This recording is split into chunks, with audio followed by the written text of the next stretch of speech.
Welcome to the Slop Farm. Enjoy the video. You start by confirming authorization. Are you the parent, guardian, or verified owner? Once done, gather account emails, recovery phone numbers, receipts, and the device serial. Make sure to keep identification handy. Support often requires it.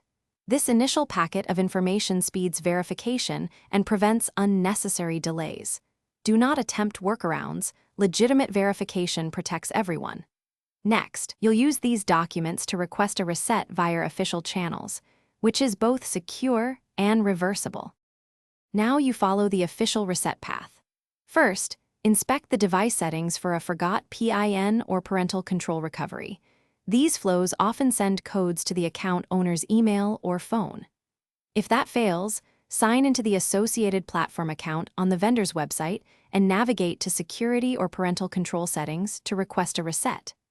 If you cannot access the account, contact manufacturer or platform support and provide your proof. They will walk you through identity verification and reset off. Finally, complete the reset and choose a new PIN that's memorable yet strong. Use digits with a pattern you control. Once set, enable two-step verification and update recovery email and phone so future recovery is smoother. Make sure to record recovery details in a secure location. If anything goes wrong, failed verification, missing receipts, escalate with official support, and present the proofs you gathered. This keeps the process legitimate and preserves everyone's privacy and safety. Thanks for watching.